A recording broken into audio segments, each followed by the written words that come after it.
Hello, everyone. Today on the final bar, we'll talk about a market continuing to push to the upside. Every Monday, we hit the market from three directions: top-down macro, bottom-up stock picking, sector rotation. We'll view each of those three important areas within the context of this relentless uptrend. The S&P, the Nasdaq making new all-time highs today. We'll dig underneath the hood and look at some of the conditions underlying that, particularly sector leadership today with energy at the top of the list. Ladies and gentlemen, this is the final bar.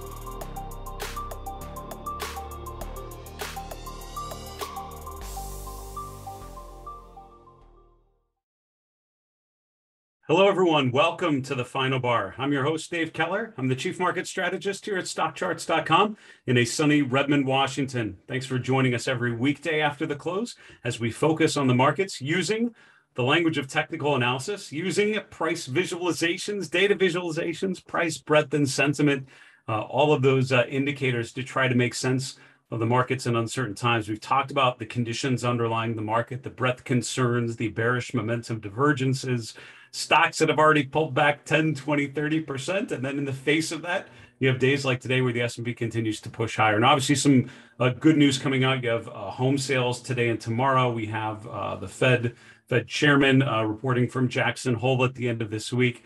We have all sorts of potential catalysts. And then, of course, today you get the news on the COVID-19 vaccine from Pfizer being FDA approved. So plenty of reasons as to why the S&P could be jumping higher today. But at the end of the day, it's all about managing that potential reward versus the potential risk. And what we'll try to do using the charts today and always is treat each of those equally and focus on opportunity and focus for potential downside risk.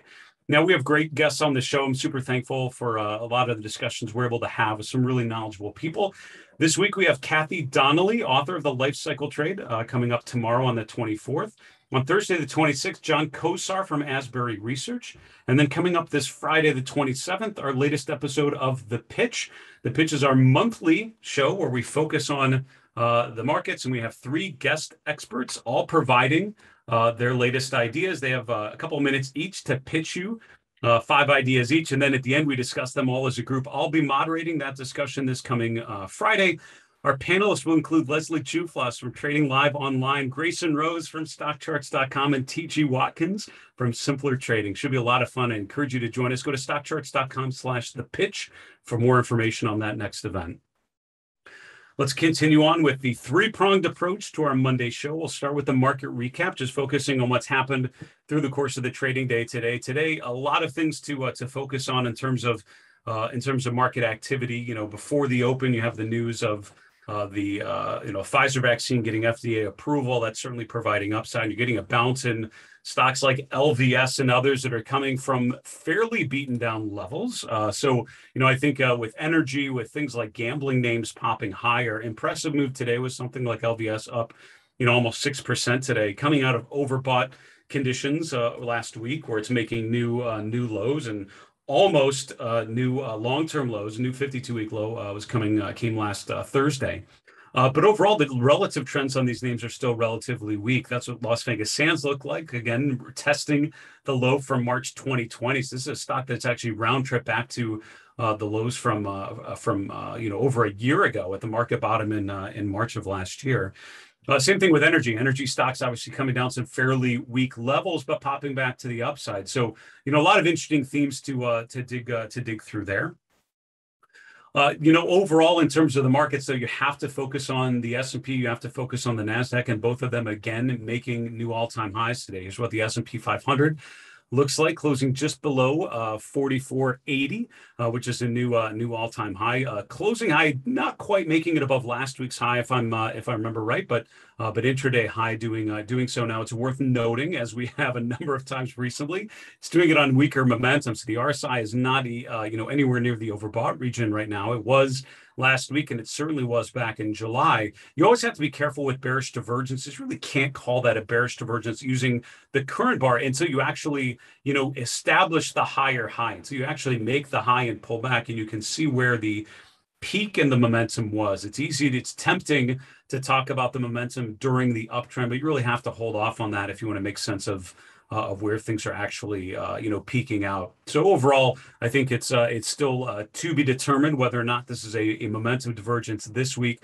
but certainly seeing, a push back to the upside. And that's following through really, Thursday was a lower open but closed higher. Friday certainly pushed to the upside, but we were mid-range for the week by the end of the week. Today, sort of unwinding all the losses from the earlier half of last week and retesting new all-time highs. The Nasdaq 100 making new all-time highs as well, around just over 15,300. Now, here I would argue actually do have a very clear bearish momentum divergence. If you look at the Nasdaq 100, July into August, now every new high has been met with lower momentum. The Nasdaq 100 is not necessarily given really clear divergences, although you did get a really good one back here in January, February of 2021. That was before the pullback to the low 12,000s. We then went back and made new all-time highs, broke above 14,000 in June. Now, over the last 6 weeks or so, we've made new highs a number of times. So still a little too early to declare this a bearish divergence today because, we're making new all-time highs as the momentum is increasing. Once you establish a peak and we can determine where that peak in momentum was, then we can start to draw some potential conclusions. But overall, it's certainly been showing a deteriorating momentum picture during this uptrend. On a price basis, both of these continuing to make new highs, and that is absolutely the main theory there, the main thesis there. Mid cap index and small cap index both up as well, with small caps actually leading the way higher. Today was driven by energy, tech, and consumer. We're going to get to some of the sector themes here in just a little bit, but small caps certainly, which have been lagging for quite a while, actually outperforming today. And the VIX has come back down below the 20s, back down into the upper teens, just above 17 today. Interest rates essentially relatively choppy and flat, with the 10-year yield down around 125, 126 at the close. The TLT not too far off where it ended the day on Friday. The dollar index back down, with the UUP back below 25. And we've talked about that stronger dollar pattern that we've seen for quite a while, a bit of a give back on that today. Commodities as a whole up broadly. Now, this is after in recent weeks where we've seen broad declines in the commodity complex. Gold and silver both up today, with the GLD up 1.2%. Again, coming from a relatively weak level, but it was stronger commodities, stronger oil today, and energy number one, with the XLE up almost 4% today, far outpacing the rest of the S&P sectors.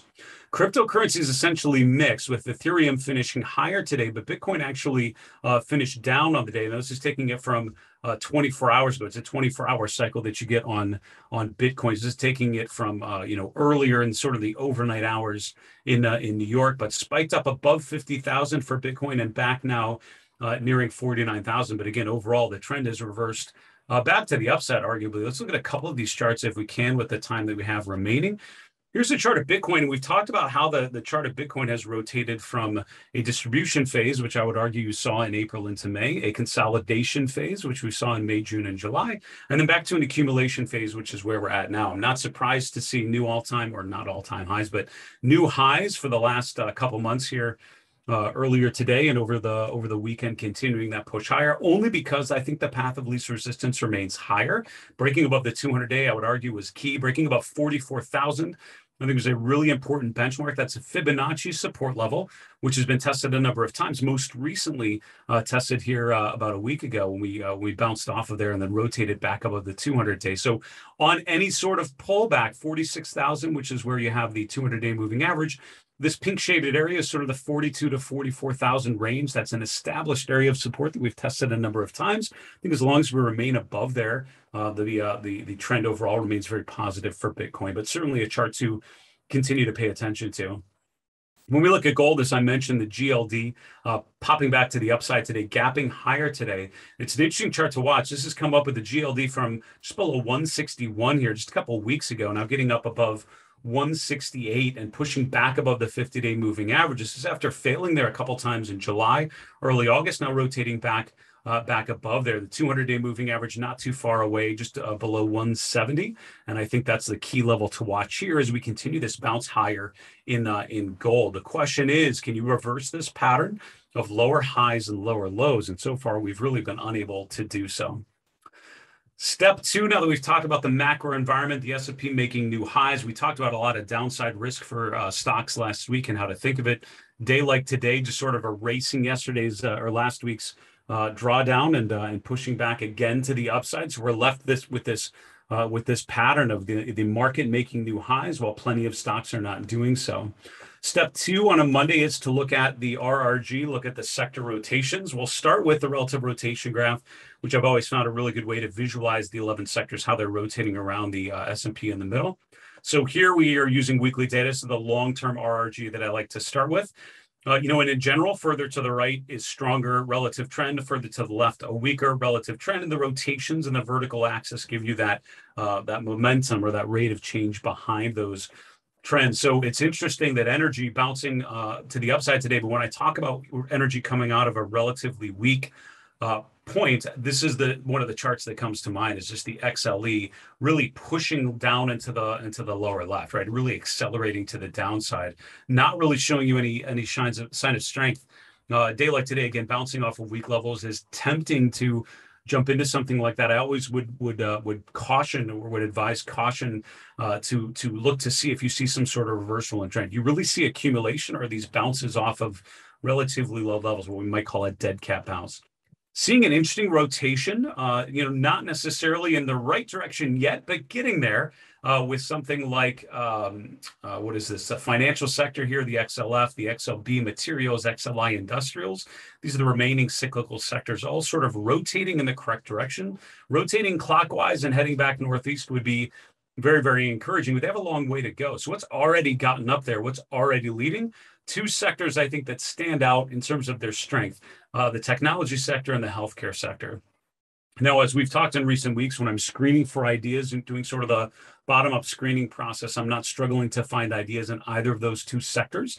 You've seen a lot of strong trends in technology, some of the FANG stocks, which we'll get to after the break, but also within healthcare. We've talked about charts like Regeneron, which have been, nice constructive charts that have continued, but also the pharma stocks. Pfizer obviously bouncing today, but that's after pretty good trends up until now, and other pharmaceutical names, but also supplies and equipment, other groups within the healthcare sector. Real estate is an interesting one. You saw a bit of a give back today in some of the defensive sectors, utilities and real estate in particular, and real estate still the farthest to the right on the weekly RRG, which tells you the long-term trend is still very, very strong. It's just the short-term, it's been giving back some of those recent gains, again, based all on the relative strength. So on this one in particular, you're looking to see if you can hook to the right and sort of make a cyclical clockwise rotation to the right side of that zero line. That would be a very constructive pattern if you could see that upside reversal for the XLRE.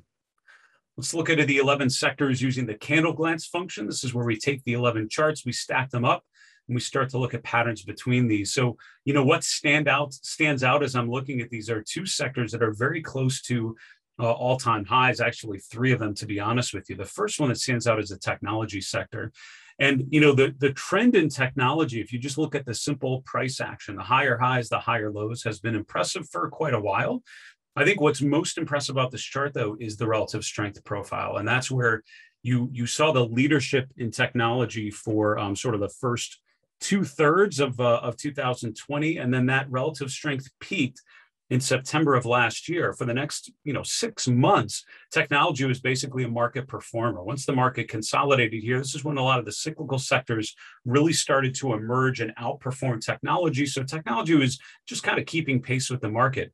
From there, you had this stretch that ended up being sort of the first 6 months of this year where technology has been an underperformer. This is when other sectors, again, going back to the financials and energy and others, were really rallying. Those all made peaks in sort of April, May into June. Then you can see the change of character. You can see where technology reemerged, reexerted itself in a leadership role. This is when the value trade starts to come off.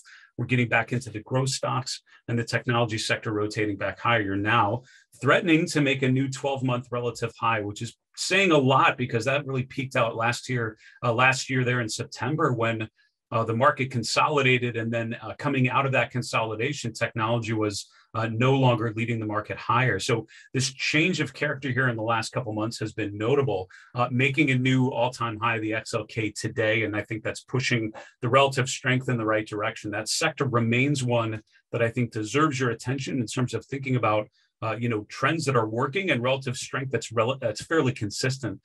Pretty impressive. We have to talk about energy. Energy obviously bouncing today. We talked about energy last week, breaking down through support. So you're breaking down through the lows from March, April, and July. That was just last Thursday that you gapped below the 200-day moving average for the first time since November. The XLE oversold here, absolutely, given the rotation lower. Today, you're getting the bounce higher. And I think the question on a day like today, is this what's called a dead cat bounce? And that's a horrible visual to describe a market. This is what traders would call a market that's rotated lower. You have the big downward push and then just that quick sudden move back to the upside. And again, not necessarily the most bullish pattern, because what it tells you is that's just a quick reaction. People are, someone is buying in on the extreme weakness in the sector and able to ride the move higher a little bit. But overall, does it really have staying power? Is it really telling you about further upside potential for energy? Not necessarily. I think there's more to prove here, because if you take a step back and just look at this trend, I still see a pattern of lower lows. I see a pattern of lower highs. You really need to start rotating. I think energy has to get above the 50 level on the XLE, which would get us above those July and August highs. Until there, the chart overall is still relatively distributive. And again, the relative strength has still not been that impressive. And again, the bounce like today, if that continues, then the chart starts to change a little bit, starts to look a little more positive. But overall, I would argue not there quite yet. Finally, just worth focusing on the defensive sectors, utilities and real estate lagging for sure today. You're seeing more of a move to the reopening trade, back on offense, pro-cyclicals, but overall the emergence in those sectors, particularly the relative strength improving over time, is something that I think should take help you to take note on that. We need to take a quick break. We'll be back with my next segment, Shifting Stocks. We'll see you in a minute.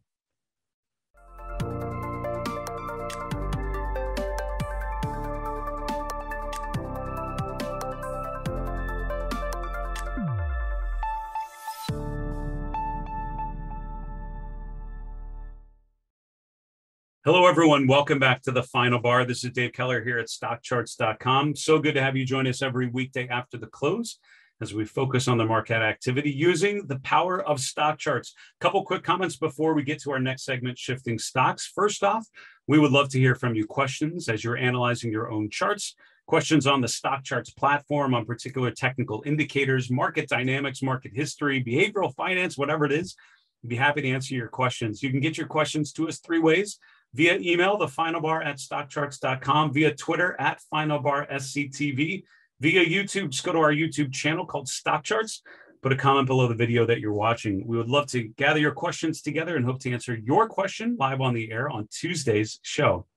Also, go to StockChartsTV.com. You can use your email address, set up a free account, start watching all of our fantastic content immediately from the website, also from your mobile devices. Great special events like The Pitch and our mid-year market outlook, charting the second half, all of our great documentaries, and great shows like The Final Bar and our other talented hosts. Go to StockChartsTV.com or search on the App Store for Stock Charts TV on demand. Our next segment is called Shifting Stocks. This completes our three-pronged approach addressing the market, and this really mirrors my own approach of trying to make sense of the markets from a technical perspective. We started with the big picture, embracing the reality of the S&P and the NASDAQ continuing to push to new all-time highs, and how we would need to be thinking. Again, while I see plenty of areas of caution, my market trend models, we reminded you on Friday, still remaining negative on the medium term. Price still goes higher, and I think looking at charts that continue to lead is your most important goal here as an investor, as a trend follower. Second piece, we talked about sector rotations and sector leadership using the RRG visualization. We talked about technology being a fairly decent long-term performer, even though it struggled a little bit in a leadership role, really re-exerting itself over the last couple of months. But also some of the bounces in sectors like energy, some of the rotation lower on a relative basis in the defensive areas like utilities, and real estate. There's still plenty of week left and plenty of potential catalysts. So let's complete it and look at our shifting stock segment. We're going to start with video gaming and esports ETF, the ESPO. There are a couple ETFs that really try to play off that esports and gaming. This is actually a question that came up on my own YouTube channel called Market Misbehavior. Recent video I posted last week, someone was asking about some of the gaming names, video gaming names. And it's interesting. I was looking at the ESPO. We're going to start here. From a technical perspective, what's this chart look like? So you're getting a nice bounce today with the ETF up just under 3%, just over 2.5%, really bouncing off of support. So if you look, the ETF found support here right around call it $65. What's interesting there is it was resistance here in September, resistance again in November. We broke above it. Now resistance becomes support. We tested in March a couple times. We tested again in May. We tested again in July and August. You can see this consistent pattern. So that line right there seems to be a very consistent level of support around 65. So I'm willing to give it the benefit of the doubt. And the idea that you're, if you're buying on weakness here, you're betting the very least a mean reversion back up to these previous highs, 72.50. I think breaking above there would be key. So when I'm looking at this chart, just really quickly using the inspect tool, you can see the upper end of resistance here around $73, we'll call it, which was the resistance in April. And then again in July. On the downside, you have support around 65. That's been tested a number of times so far this year. And so you're now range bound on this ETF between 74 on the up, 73 on the upside, and 65 on the downside. So the question is, when do we break out to the upside or the downside? So the ETF is up a lot. So I'm thinking, all right, what are the names that are actually driving this? And I'm looking at things like Activision, which is actually down 0.5%. I'm looking at Take-Two. I'm sort of going through the video game. That's not bad. Up 1.5%, but Take-Two has been a relatively painful chart. EA up a little bit, up here 1.9%. That's certainly helping things. So I look at the ESPO. Do you know what the two largest weightings in that esports and gaming ETF? It's semiconductors. You have NVIDIA as the largest holding in the ETF. Up 5.5% today. You have AMD, which is the second largest holding, up 4% today. So it's a great reminder when you think about ETFs and you think about exposure, just because something has a name or a ticker that implies exposure to a particular space, always make sure you do some due diligence and dig into the holdings in there, see how concentrated the ETF is. The same way you would think about, I think, the same due diligence about fees and expenses and the buy-sell spread, and just looking at where you're potentially going to get filled if you would trade it, the liquidity and so forth. Also look at the bets, right? The concentration of holdings and what stocks are actually getting the biggest exposure. This is, at this point, a bet on semiconductor leadership. Now, obviously, there's a relationship there with esports and gaming. I don't want to imply that there isn't, but this is the stock that's actually driving it today. It's AMD and NVIDIA. They're really pushing to new highs. So when that drew me to the chart of NVIDIA, we talked about this stock a number of times, and I think the rotation from mid last week, you saw testing new all-time highs here around 210. The question going into today, do we have enough momentum to push through those previous highs? And apparently we do, as NVIDIA gets and tests up to around 220 here at the close. So the question is, do we get follow through, right? Do we remain above that 210 level? And I think in the short term, that's a good support level. If you do pull back a little further, 190 or the 50-day are all sort of clustered around that 190, 196 range. I think that's a decent pullback opportunity if you would see that. But overall, remaining above those levels, this chart is certainly in a constructive pattern. What a great rotation in a key stock in a key group. Where else can we look? I also wanted to look at the FANG stocks here, and this is what I call the FANG index. These are 6 stocks that we have the New York FANG Plus index at the top today, which is certainly seeing a nice rotation higher, up a good amount again today, up 2.5% today. But if you look below there, you can see the stocks that make up that ETF, and you also have to remember that this FANG Plus index has a bunch of other things. It has Tesla and other Twitter, I want to say, is in there. It's a bunch of other things as well. But I have what are called the FANG stocks: Facebook, Apple, Netflix, Microsoft, Amazon, Google, and those 6 stocks I would call the FANG names that I think you could most likely follow there. Apple, and again, let's look through these very quickly one at a time. The chart of Apple certainly appearing to be constructive, breaking above the resistance from here, which was back in January, bouncing off of the 200-day moving average, now retesting the high, breaking above there. The question so far has been a lack of follow through. After we broke above 145, we really haven't seen that acceleration to the upside. It's been stagnant, right? So the last 6-7 weeks has essentially been sideways. Now we're at the upper end of that range, and I think closing above 150. If we see that this week, we see follow through would be pretty important. Netflix, as we've all been, looking at the chart, we can see that it's been testing resistance here around 560. Tested it again a couple of weeks ago, about a month ago.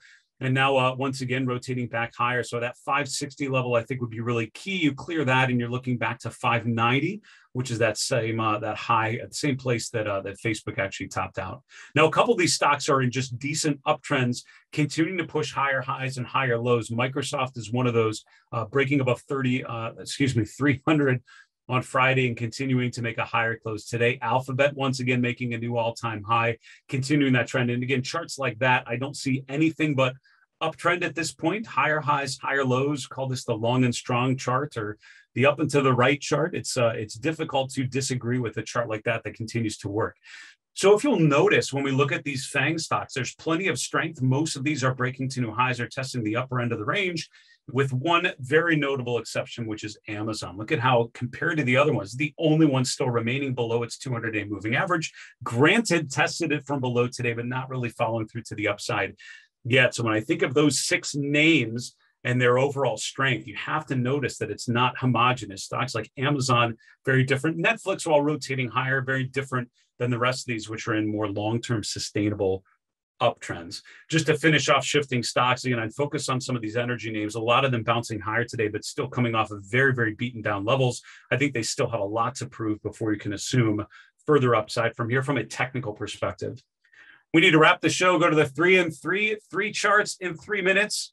Here we go. We didn't talk about interest rates in our macro segment. We were caught up on other things like Bitcoin and gold, but I did want to point out this potential bull flag pattern in the TLT. The TLT is a long bond ETF. You can see the rotation from the low in March, a higher low in May, the rotation above previous highs, and that break above 140 on the TLT is when interest rates really started to break down, and that told us that rates can go lower and bond prices can go higher. In the last month, we've seen a bit of a give back on that trend. You have the acceleration to the upside with the TLT getting above 152, but now we've seen a short-term pattern of lower highs and lower lows. That's called a bull flag pattern, where you have an uptrend and then a shorter time frame parallel decline of lower highs and higher lows. This is confirmed as a bull flag pattern if you break out of that pattern to the upside, and that's a key line I'll be looking at this week to see if bond prices continue to rotate higher. Can you imagine a new leg down in interest rates, which would certainly, I think, surprise many and would surprise me as well. But getting a break above there, there's no reason why bond prices can't go higher from here. I think they certainly could have further upside, but it has to get out of that pattern first. And that's the indicator I would look for. Chart 2, we talked about the FANG stocks during our shifting stock segment. I did want to focus on during our sector segment on technology in particular. The relative strength in technology over the last 3 months, I think, is very, very impressive. This is a sector that was really in line with the market for quite a bit, from the consolidation last September, October through the new year, and really through the first quarter or so. After that, after May, when the cyclicals really topped out, financials and energy hit their peak, you can see that the technology sector, the NASDAQ, the Qs all rotating higher. And I like the relative strength in the sector overall. I could see this as a safe haven. You get the sense of people rotating into the relative defense of those blue chip mega cap FANG names, and I don't see that stopping necessarily at this point. Finally, I would always be cautious of stocks bouncing off of very beaten down levels. It's always tempting to bottom fish. It's tempting to look opportunistically at stocks coming out of very weak levels. I get the argument. I don't disagree with it, as always, as long as you think about potential risk along with your potential return. Think about something like Las Vegas Sand retracing up to its 50-day, retracing to the 200-day, but what the downside risk is, right? And make sure you're managing that. I think, the lows from last week are decent stop on any sort of up move from here. And I think as long as we hold those lows from last week, that's encouraging. Could be a bounce higher, but again, a lot of the stocks leading today coming out of very weak levels. The question is sustainability on something like LVS. I'd be very keen on seeing a higher low before I got really excited about it. Folks, that's our show for today. Thank you so much for joining us every weekday after the close for the final bar. We're going to be rotating back to 4 p.m. Eastern. Look forward to having you join us there. For StockCharts.com in Redmond, Washington, I'm Dave Keller. Be safe. Have a good night. Hey guys, Dave Keller here with StockCharts.com. Thanks so much for watching our video. If you enjoyed it, and we hope you did, hit the like button right below. Also, we have so much new content every day. Consider subscribing to the channel. Just hit the subscribe button in the video or right below. Thanks for watching. Stay safe. Have a fantastic day.